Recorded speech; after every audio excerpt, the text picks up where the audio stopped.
In this video, we're going to learn about pancreatic secretions. So the pancreatic secretion is so much alkaline that it has a bicarbonate content of 145 milliequivalents per liter.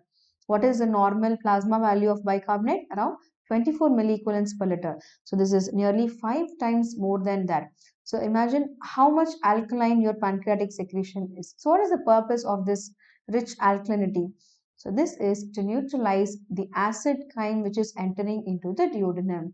So that is why to neutralize the acid chyme, pancreas produces such high alkaline juice.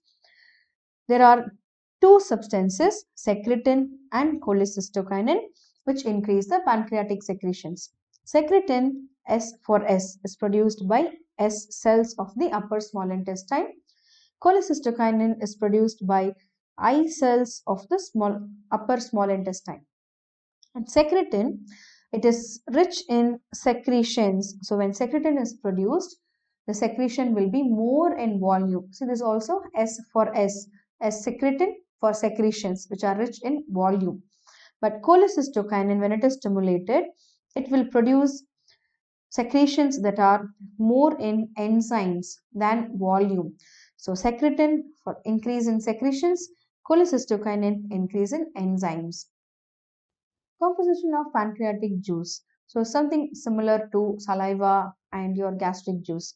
Water 99.5% and remaining solids. And in solids you have enzymes, trypsin, chymotrypsin, carboxypeptidase, nuclease, elastase, collagenase, and pancreatic amylase. Lipolytic enzymes like pancreatic lipase, cholesterol ester hydrolase, phospholipase A, phospholipase B, colipase, and bile salt activated lipase. Other substances like albumin and globulin. Few salts, sodium, calcium, potassium, magnesium, bicarbonate, chloride, phosphate, and sulfate. And as I told you, the bicarbonate content is around 145 milliequivalents per liter.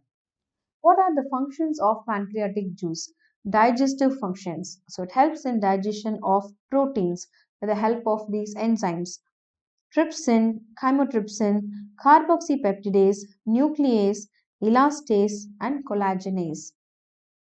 Digestion of lipids with the help of enzymes, pancreatic lipase, cholesterol ester hydrolase, phospholipase A, phospholipase B, colipase, and bile salt activated lipase. Digestion of carbohydrates with the help of pancreatic amylase, which will act on starch. Neutralizing function. So what is that neutralizing function? To neutralize the acid rich chyme which is coming into the duodenum. So that's why pancreatic juice is highly alkaline. Cholerectic and cholagogue. So these are two different terms. Cholerectic means any agent that increases the production of bile is called as cholerectic. And the most important cholerectic agent is bile salts. What is cholagogue? Cholagogue is anything which causes contraction of the gallbladder to increase the flow of bile into the intestines. Most important cholagogue is CCK or cholecystokinin. So over to biliary secretion. So in biliary secretions, we have bile acids, bile salts, bile pigments, cholesterol, and phospholipids. So what are these bile acids? Cholic acid, chenodeoxycholic acid. The function of bile acids: digestion of fats by forming micelles. They form micelles like this and help in digestion of fats. What is the function of bile salts? Sodium or potassium glycocolate, sodium or potassium taurocolate. So they help to keep the cholesterol in solution. See, if cholesterol is not kept in solution, if cholesterol precipitates, it will result in cholesterol stones. So that is how bile salts prevent the formation of cholesterol stones by keeping cholesterol in solution. Hormonal regulation of bile. So the factor is cholecystokinin, which is a cholagogue which will help in increasing your biliary secretions. Other functions of bile. It has excretory function, laxative function, antiseptic, antibacterial function, chlorectic function, maintenance of pH of GIT, and it also helps in lubrication of the system. A word about enterohepatic circulation of bile. See, bile is actually produced from the liver, and 95% of this biliary secretion, when it flows from the liver into the intestines, 95% is recycled back into the liver. So the direction of flow is from liver, then it's stored in the gallbladder, then released into the intestines. And in intestines, nearly 95% of the bile salts are again absorbed into the liver by hepatic portal veins. This is called enterohepatic circulation.